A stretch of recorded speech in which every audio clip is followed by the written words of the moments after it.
नमः शिवाय। ओम नमः शिवाय। नमस्कार, बहुत बहुत स्वागत है दर्शकों। आज का जो चर्चा का विषय है वो है विदेश में विवाह का योग। तो कुंडली में ये देखने के लिए कि व्यक्ति विदेश में जाकर शादी करेगा और वहीं पर बस जाएगा, उसके लिए सबसे पहले फॉरेन सेटलमेंट का योग होना आवश्यक है।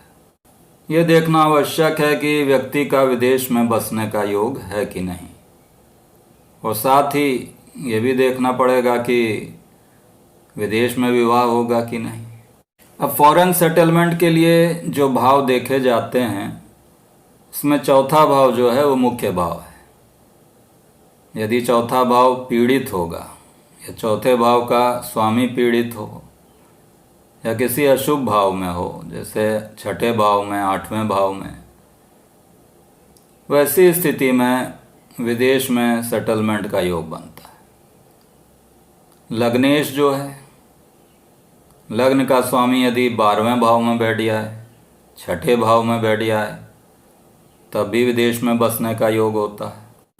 दूसरा भाव चूंकि कुटुंब का है, तो दूसरे भाव का स्वामी यदि पीड़ित हो जाता है या किसी अशुभ भाव में चला जाए, जैसे दूसरे भाव का स्वामी छठे भाव में हो, आठवें भाव में हो या 12वें भाव में बैठ जाए, और साथ ही चौथे भाव का स्वामी भी पीड़ित हो जाए, तब भी विदेश में बसने का योग बन जाता है। अब चौथा भाव जो है चूंकि अपने घर का होता है, परिवार का होता है या जहाँ व्यक्ति रहता है, तो चौथा भाव यदि बली होगा, जैसे चौथे भाव का स्वामी यदि अपने ही भाव में बैठ गया है, चौथे भाव में ही बैठ गया, या चौथे भाव पर शुभ ग्रहों की दृष्टि है, तब तो ये योग बनेगा कि व्यक्ति जहाँ पर रह रहा है वहीं पर रहेगा, अपने देश में ही रहेगा। लेकिन यदि चौथे भाव का स्वामी 12वें भाव में चला जाए या चौथे भाव का स्वामी छठे में बैठ जाए, आठवें में बैठ जाए, तब विदेश में बसने का योग बन जाता है। तो ये तो हो गया कि व्यक्ति विदेश में बसेगा।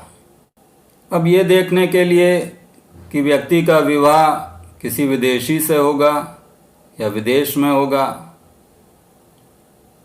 तो इसको देखने के लिए जो मुख्य भाव है और मुख्य ग्रह है उसको देखना आवश्यक है। तो इसमें सप्तम भाव चूंकि मैरिज का भाव है, विवाह का भाव है, तो सप्तम भाव को देखना आवश्यक है। राहु जो है वो मुख्य ग्रह है जिसका संबंध विदेश से बनता है, तो राहु की क्या स्थिति है उसको देखना आवश्यक है। 12वां भाव जो विदेश से संबंध रखता है, 9वां भाव जो विदेश यात्राओं का भाव होता है उसको देखना आवश्यक है। 5म भाव जो कि प्रेम का भाव है, तो उसको भी देखना आवश्यक है, क्योंकि कई बार ऐसा होता है कि किसी विदेशी व्यक्ति से प्रेम संबंध बन जाते हैं।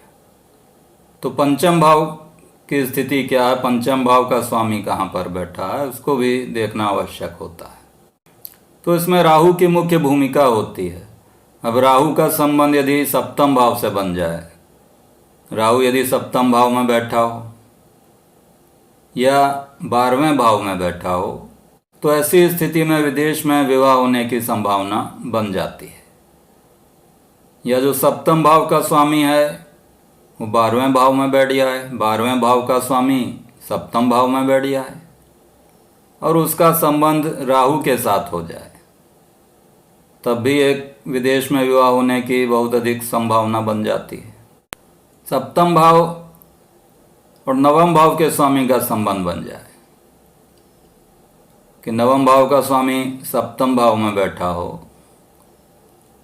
और सप्तम भाव का स्वामी 9वें में बैठ जाए, साथ ही राहु से भी उसका संबंध बन जाए, तो ये दिखाता है कि किसी अलग कल्चर के, किसी दूसरे कल्चर के व्यक्ति से विवाह होगा।